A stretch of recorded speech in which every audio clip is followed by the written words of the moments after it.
So let's consider the third possibility that you can run into as you're doing partial fraction decomposition. We've dealt with the simplest case, which is the case where we were very, very lucky indeed, and all of our factors were linear, and all of them had multiplicity 1. They occurred with an exponent of 1. But in this video, we're going to consider the case that we're trying to decompose something like this.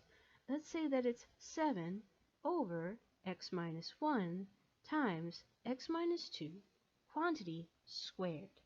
So I have a linear factor of multiplicity 1, then I have a linear factor of multiplicity 2, x minus 1 squared. Now here is the technique that you can use to set up the general format for your partial fraction decomposition. For the linear factor of multiplicity 1, we can do the same thing that we did in case 1. Just set down that linear factor and put a guess that the numerator will be a constant called a. We're going to do the same thing for x minus 2 with no exponent. X minus 2 with exponent nothing. I'm going to guess, since this is degree 1, that something of degree 0 lives in the numerator, x minus 1 to the b.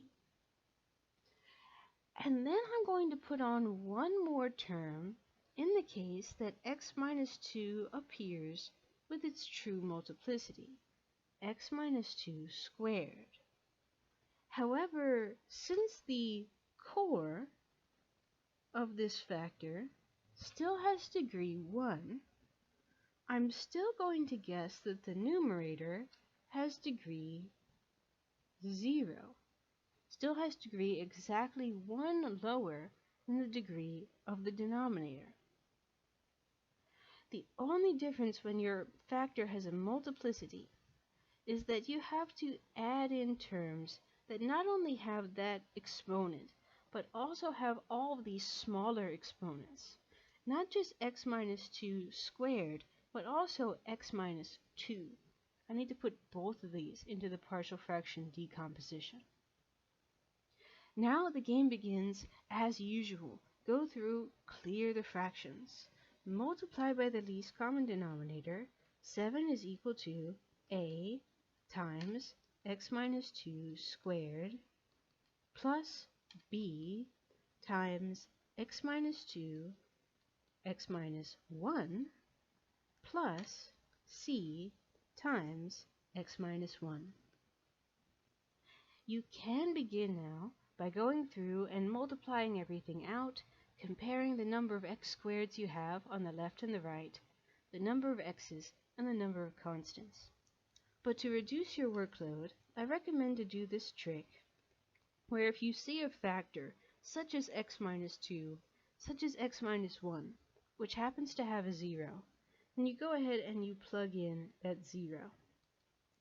So for example, I could plug in x equals 2, the 0 of x minus 2.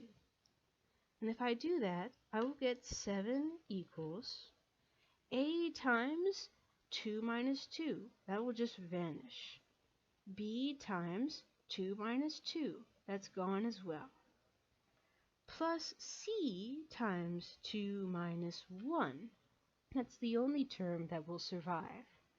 And then, since 2 minus 1 is 1, I can conclude that 7 is the true c value. Alright, I can do the same trick again, because x minus 2 was not the only term with a 0. I can plug in x equals 1 to make x minus 1 equal to 0. And if I do that, then I will get 7 equals a times 1 minus 2 squared. B times 1 minus 1 will vanish. C times 1 minus 1 will vanish. And therefore, I can conclude, once again, that 7 is also equal to a. So the only thing left for me to figure out is what is the value of b. So let's go ahead and let's multiply through just enough to find the value of b.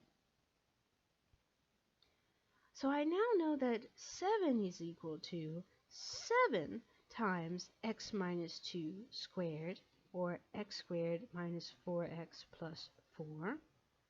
B at the moment is unknown, and it is being multiplied by the product of x minus 2 and x minus 1. Meanwhile, C in the back, who is also 7, is being multiplied by x minus 1, So let's multiply everything out. 7 is equal to 7x squared minus 28x plus 28 plus bx squared minus 3 times b times x plus 2 times b plus 7x minus 7. Now, I'm noticing, for example, when it comes to x squared, we have 7x squared on the left-hand side of the right side of the equation, plus bx squared here in the center of the right side of the equation. Meanwhile, I have no x squareds on the far left side of the equation. Because of that, it must be true that 0x's is equal to 7x's plus bx squareds. And therefore b must be negative 7. So we can return to the original problem, and we can conclude that A was in fact 7 units, B was in fact negative 7, and C was in fact positive 7. If all of these variables are replaced with these numbers, then the left-hand side and the right-hand side will be equal.